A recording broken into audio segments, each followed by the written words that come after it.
Okay, so Ted Coons, my mentor in neurobiology. He's at NYU when he was at Yale, working with Neil Miller, who is a legendary experimental psychologist, just a god of experimental psychology. Ted wired up the brains of, I forget whether it's rats or cats, and discovered what the hypothalamus does. And Ted has been my mentor in neurobiology since 1967. Ted's about 15 years older than I am. He was born in 1927, so that's 16 years older than I am, which means that at this point, Ted is about 86 years old. And he is still actively teaching. It's raining out there, Oh, right. but there's Yeah, sunshine. I know, but there's rain further out. Amazing. Oh, well, okay. So there's sound on the air conditioner, on the sounds of the pitter pattering and splitter splattering of little raindrops. So Ted, at this point, is 86 years old. And he is setting an example for all of us, his mentees. He has a bunch of us, a little flock of us. And because he's showing that you can teach actively, you can go visit your friends, you can walk up their stairs, you can walk to the subway and walk, you can get yourself around. You can be, in other words, thoroughly adult and capable when you're 86 years old, which is a terrific thing to know. He's a pathfinder for the rest of us, and that raises questions, of course, about what the value of a role model is, and why we have role models, and how we have role models, and how role models extend our sense of our powers. So Ted is doing yeoman's work on behalf of us, his mentees, and his mentees include Edward Taub. Edward Taub was a guy who was doing research on monkeys when an animal activist managed to pose as an intern and then blew up his lab and apparently did damage to Ed physically as well. And it was research on how to recover the use of your limbs if you've had a stroke, among other things. Well, it was a shock, it was appalling for Ed, and he had to pull himself back together again after this incident. And when he did, he used what he discovered in his research with monkeys and went further, and he developed a technique for helping you if you've had a stroke. Now, if you've had a stroke, if it's in the right hand side of your brain, your left hand side is basically paralyzed. You can't operate it using your nervous system. But there's this thing called neuroplasticity, and with neuroplasticity, you can persuade neurons to move around in your brain and cover for each other. So Ed Taub developed a technique where if your right hand side is functioning, you tape up the right hand side so it can't move. That forces you to try to use your left hand side. And the harder you try, the more those neurons migrate over to fill in for the missing neurons. And when they do, you become capable more and more and more of using the side that was paralyzed. Now you have to repeat this roughly every 6 months to a year in order to keep those neurons functioning on the side that doesn't work. But it was a tremendous breakthrough, and that's one of Ted Coon's mentees. His other mentees include, he introduced me to him at this party the other day. Paul Glimcher. Paul Glimcher is considered the father of neuroeconomics. He has a bunch of us who've done fairly amazing things. So Ted and I had dinner, which means that he came out to my neighborhood on the subway, despite the fact that he's 86 years old, and he shoved this gorgeously art-directed card across the table at me, and he said, "You're invited to this." And he explained he is the science advisor on a film called Impossible Monsters, and so this thing he was inviting me to is a reading of a film. And I thought, what is a reading of a film? And what's a reading in particular of a nonfiction film that focuses on sleep paralysis, which is what Ted is advising the film about? Well, I went, and it was, sometimes you measure the difference between an idea and a film is money. And raising money is an extraordinarily difficult thing. Only a very few people can pull it off. An awful lot of people write scripts for films and have film ideas, but very few people can raise funds. And to raise funds, you need to demonstrate that you are capable of great organizational achievements. Now, if you're a political candidate and you want to raise money, you have a parade. Why do you have a parade? It indicates your ability to mobilize anywhere from 10 to 10,000 people. And the more extravagant the parade is, the more it indicates that you can mobilize people with money, mobilize people with imagination, mobilize people who can turn an idea into a reality. These are all important things to know about a political candidate. And so parades have been a major part of politics ever since the days of the Romans, because the Romans competing for political position would throw parades. And of course, the guy with the most extravagant parade with the most people involved demonstrated he could do the most social organization, and thus was thus a fit candidate for what was called the cursus honorum, the race course of honors, the path to political success. In the case of a film, here's what the filmmaker Nathan Catucci for Impossible Monsters pulled off. His reading was at the Pace Gallery.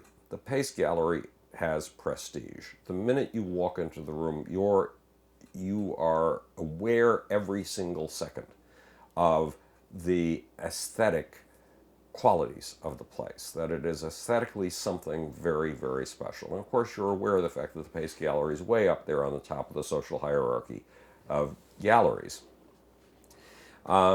The reading turned out to be, and then, there's a little cocktail party, and we get to march around and schmooze, and you know me, I only learned in the last 3 or 4 years that party's a verb. And once I realized that party is a verb, to party, I realized I had no idea of what partying is, because I was never welcome at parties when I was a little kid. So what I've learned over the last year, I did 8 parties in something like 2 months, back around November and December. And what I learned is, you stand there looking awkward because you're all by yourself and you're afraid to introduce yourself to anybody else. Okay, now what do those crazy people know that some other people don't? If I'm standing there feeling awkward and terribly isolated because I don't know anybody at the party, then other people must be standing there terribly awkward and terribly isolated, wishing that somebody would introduce them, for God's sakes. So, having come to this realization that the stuff that goes on in my head probably goes on in the head of other people too, I decided to try a tactic. When you feel isolated and alone, look for the most isolated looking individual in the room, the person who's the most miserable, just like you. Walk over, stick out your hand and say, "Hi, I'm Howard Bloom," although I strongly advise that if your name is not Howard Bloom, you use whatever name you actually have. And who are you? And yes, it's cheeky, but in fact, other people welcome it. So, and Ted hasn't learned this. The party was a party of Nathan's people, not Ted's people. So Ted didn't know anybody either. So I was stunned to discover that Ted, who's much more suave and, has had much more to do with the world than I have, and should know a lot more about parties, hadn't figured out this simple trick. So I looked for the most flamboyantly isolated people in the room. He was a 6'2" guy with a flamboyant scarf around his neck and dark hair with a little shock of gray or white in it. Very dramatic looking person. And he was leaning up against the wall trying to look cool, when in fact he was hurting second by second by second from being isolated and not knowing a single soul. So we walked up to him and I introduced myself and I introduced Ted and we started a conversation with him. And he turns out to be an architect who in his spare time is an artist, and in his art he tries to capture the fact that things are moving, everything's in motion, which, well, it's a long conversation. We won't go into what we talked about, but at least not right now, at this second. So we talked to him about his art for a while, and then his girlfriend walked in. And his girlfriend turns out to be a friend of Ted's. His girlfriend is one of the heads, she's probably second in command of the doctorate program in the arts at the School of Visual Arts. Well, that's heavy-duty stuff. The School of Visual Arts is one of the top art schools in the world. I spoke there about 2 years ago on the nature of human perception, and for me it was like the ultimate high to be able to speak to people at the School of Visual Arts, because the School of Visual Arts graduates some of the gods of the art world. And So at any rate, she was the head of the doctoral program there, and we got into this absolutely terrific conversation because I've been very lucky recently having a series of conversations that have allowed me to think through various questions I've had that I've never been able to think through before. And we had one of those conversations a month or two ago when we had AJ Croce up here. And then when AJ was kind enough to allow me to trample all over him like a herd of elephants in terms of conversation, because I was busy figuring out what music is, which is something I've been working on for 60 years. And so I've been having this series of conversations in which I've been able to think things through out loud. And when I finished the conversation with AJ about music, a conversation that came to the conclusion that there must be a step-by-step processing center in the brain, because there are three different systems at least within which we use step-by-step thinking. One is music, where we have things like a 3/4 rhythm or a 4/4 rhythm, and those rhythms indicate a walking stride. They're perfectly consistent with a walking stride. So walking plays a very important role. Step-by-stepping plays a very important role in music. It determines the basic rhythm.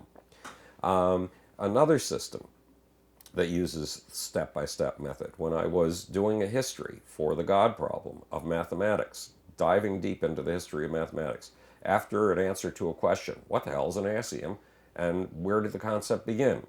Okay, I went back to Babylonian math. And in Babylonian math, I saw something that I never wrote up in my book because it took me time to process it. And something that was never commented on by any of the historians presenting these vast reams of Babylonian math. And why were these vast reams of Babylonian math? Because the Babylonians would come up with a problem. We're going to build a wall 60 feet wide, 60 feet high. And we're going to build it all the way around Babylon. And we're going to sheathe it with copper so that it's really, nobody can hit us with arrows or siege equipment or anything. And how many bricks are we going to need? This is the mathematical problem. How much copper are we going to need? How many man hours is this going to take to build?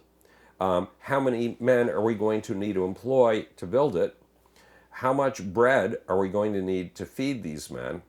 And how much beer are we going to need to keep these men from growing parched and keeling over from lack of liquid? Not to mention lack of alcohol. That's a common Babylonian math problem, a typical Babylonian math problem. Well, how do the Babylonians solve it?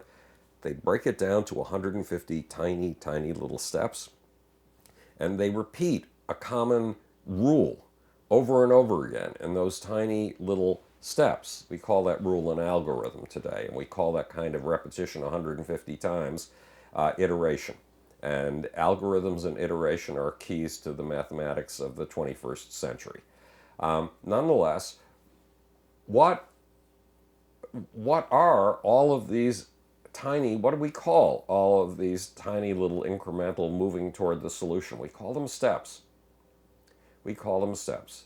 It's another apparently process that takes advantage of, if there is such a thing, of the step-by-step processing center of the brain, assuming there is one. What else uses this kind of step-by-step procedure? Well, if you're a writer and you want to write about a topic, first you gather this vast chaos of information. How do you make sense out of the vast chaos of information? You lay out the information on a strict timeline. So you see what came first, what came second, what came third, what came fourth, etc. What came next is always your question. In other words, you lay this out in a sequential series of steps. And what do you end up with? Well, some call it a narrative. Some call it a story. You end up with a story. And story turns out to be one of our most primary explanatory mechanisms. We most often explain things with stories. Now, look at Charles Darwin. He came up with a story that started with the first puddle of life and then worked its way step by step by step up to the present. And he said that's how evolution works, step by step by step. So in mathematics, or in storytelling, we work with a step by step by step procedure. We also work with a step-by-step procedure in science, because telling that story that Darwin told allowed him to pull together virtually every single science into a single big picture. Okay, now, after figuring out that there must be a step-by-step center in the brain, which I then ran past Ted Koons, and he wasn't able to tell me anything because research right now is not covering this kind of thing, apparently, I was left with a big problem.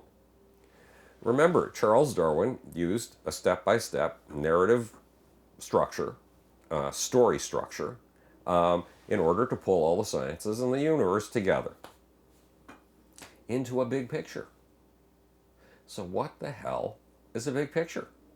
This is a problem I was left with at the end of the God problem, how a godless cosmos creates, because big pictures show up all over the place. And I don't like to carelessly throw a term at you without being able to explain what that term really is all about.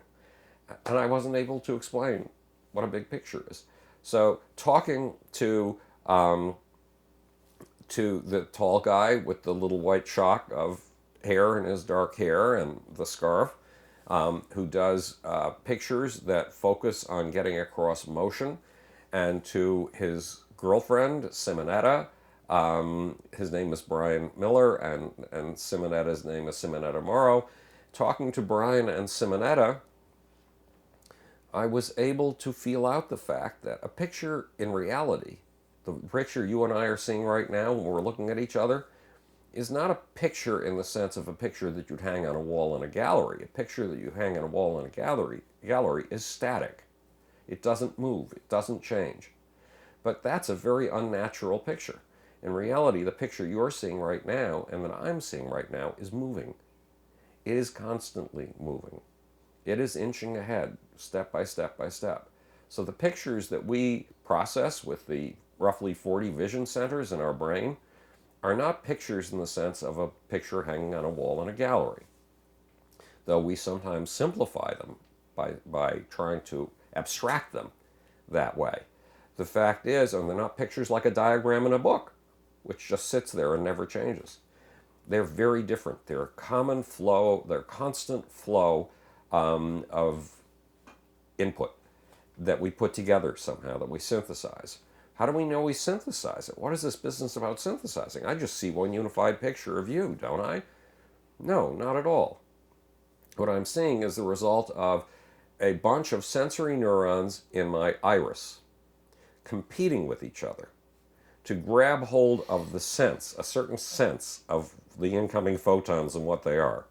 And the ones who are most confident, they're in competition with each other. It's like a bunch of baseball players all out in left field, and they compete with each other like baseball players. The sensory neuron that gets the best that thinks it has the best sense of the incoming stream, it's a serial stream of photons, goes basically, I got it. And the rules are in the competition between these sensory neurons in your retina that if somebody shouts, I got it, everybody around him shuts up and lets him catch it. That's called lateral inhibition. So you've got this process going on all across your retina of neurons, sensory neurons, grabbers of photons, photoreceptors they're called, shouting, I got it, and competing with each other and making everybody around them shut up. Okay? So from this competitive process, there comes a neurochemical signal. It's a neurochemical signal gathered from hundreds of millions of sensory neurons. And it's all put together in one thing. What we're talking about here is translations, is interpretations, is abstracting things, is synthesizing something. You've just had maybe 250 sensory neurons agree on some sort of a consensus on something, condense it all to a neurochemical flow, send it to the beginning of the optic nerve, condense it even further so it can travel on the narrowness of the narrow pipe of the optic nerve, send it along that narrow pipe up to the brain, where it's divided into 40 different pieces and sent to 40 different vision centers. Some vision centers are looking for light. Some vision sensors are looking for shadow. Some of those vision centers are looking for lines. Some of them are looking for horizontal lines. Some of them are looking for vertical lines.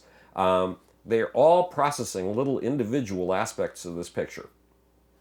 And then they are synthesizing it once again. They've chopped it up into little pieces. Then they're putting it together once again, and they're presenting it to you as a single unified picture. So a picture in your brain is something that's composed of synthesizing serial flows of photons that change over time, synthesizing them, taking them apart into roughly 40 different kinds of things, then recombining them, and then giving you the sense that you're watching a unified picture in real time, that you're seeing me in real time when all this processing is going on. That's ridiculous. And your brain knows it's ridiculous. How do we know? Well, if we go out into the backyard and you throw a baseball to me, and it's coming in at 60 to 90 miles an hour, because my visual system cannot actually see it approaching me in real time because there's a time delay between the time I see something and the time it finally does all of this processing, this abstraction, this separation into a million little steps, and then pulling it all back together into one big picture. There's a time delay in all of that. So what does the brain do? It anticipates the motion of the baseball, and in its picture of the baseball, the picture I see, it shows me where the baseball actually will be, a tiny micro slice of time ahead of where it actually saw the baseball, to compensate for the fact that there's a time delay. It tries to show me, and I see that. I see where the baseball was not when that input hit my eye. I see this extrapolation of where my visual system thinks the baseball will be, but I see it vividly. I know it's there. I know I'm seeing the real thing. This little pellet heading for my eyes, and I'm not. I'm seeing a construction. So somehow, all of this processing of a motion picture, because that's what we see, is motion pictures, moving pictures, seems to relate to the step-by-step process. And there's another thing. Our visual system is very dependent on words, because words put together big pictures. Huh? Words put together big pictures? What are you talking about? Well, once upon a time, there were these relatively new things in the 19th century there was a relatively new field called biological illustration. It's not exactly the phrase they used in the 19th century, but it was illustrations of stuff going on in biology, right? Stuff going on in labs, because labs were brand new and they were multiplying. And around 1850 or so, these two guys, Schwann and I forget the name of his partner, came up with cell theory. The idea that all living things are made of cells. So the biological illustrators were busy drawing cells. And here's what they would do. They would look into a microscope to see the cells, and then they would draw exactly what they saw with the greatest precision possible. These guys were really strict about absolute precision. And drawing exactly what they saw. And they drew cell membranes, and they drew the nucleus inside the cell, and then there was the protoplasm in between the nucleus and the cell wall, the membrane. They would tell you, if you ask them, my job is to draw exactly what I see. Period. Precision is my motto. There's a small problem. A few years later, it was realized that cells had these things called organelles. Little tiny things in the cytoplasm that did incredibly important stuff. For example, mitochondria. Without the mitochondria, the cell can't live. The mitochondria are the energy centers. They're the little power packs that take oxygen and turn it from a poison into an energy source. So mitochondria are very important. And once upon a time, mitochondria, according to Lynn Margulis' theory, Lynn Margulis, who was kind enough to be a fan of my work and say very kind things and help me enormously, and won a National Medal of Science award for her work. Once upon a time, these little mitochondria and organelles were what do you call them? Independent bacteria living on their own. Now they live inside your cells. Well, guess what? Go back to all of those absolutely precise illustrations of cells that the biological illustrators drew before the concept of mitochondria appeared on the scene, and look for the mitochondria. Guess what? They're not there. They're not there because these guys who were sticklers for absolute precision couldn't see mitochondria without a theory. They thought these little specks were nothing. So they didn't draw the little specks. Maybe they didn't even see the little specks. So here's what we're working on. What's the relationship of words to a big picture? Well, it was words that brought forth the idea of the mitochondria and the organelles. And so we translate words, some of them, into pictures. And Einstein says, you cannot see without the lens of theory. That's not an exact quote, that's a paraphrase. Theory comes first, then you see what the theory tells you how to see. And he's apparently quite right. And how do scientists get their theories across? They get them across in words. Just take a look at the abstracts of articles in any scientific publication you want. Except there is a trick here. That words often pretend or they hide a picture. They're a way of sketching a picture.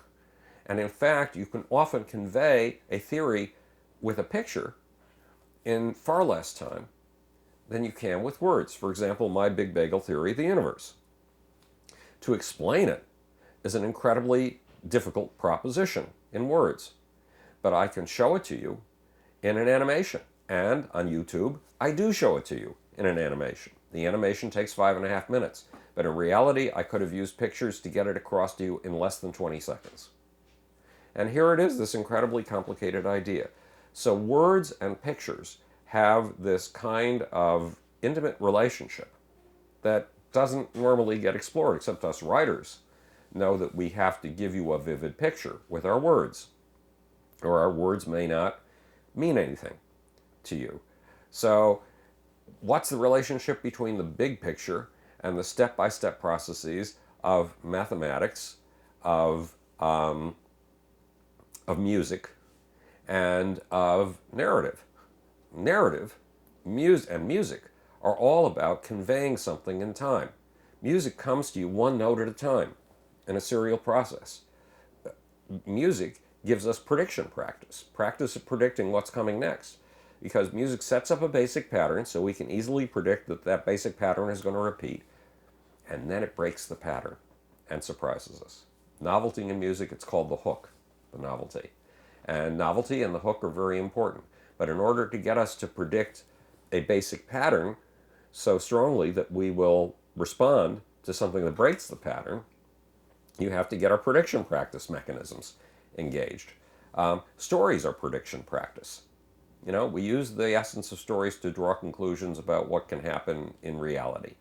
And words get across big pictures. Every movie that you've ever seen starts with a script. That's all words. And mathematics, in reality, mathematics takes place unfolds in time, step by step by step by step. One step happens this second, another step happens a minute later. We get to the next step a minute after that. And pictures are really motion prediction. How do we know? I see that baseball where it is not, where it will be. And I don't even know it, because it seems like an instantaneous picture of the baseball.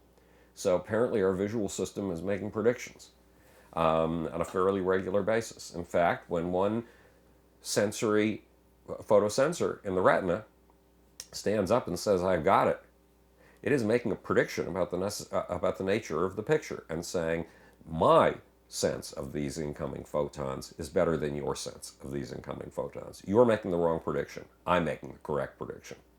And hopefully those sensory neurons have got it right. So there is a relationship.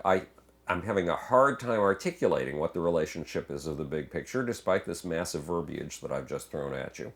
But I was able to advance the concept a little bit with Simonetta, the second in command at the graduate degree program at the School of Visual Arts, and her boyfriend, Brian, who it turns out lived near here and bicycle in the park. And so we'll probably get together someday and have more of these conversations.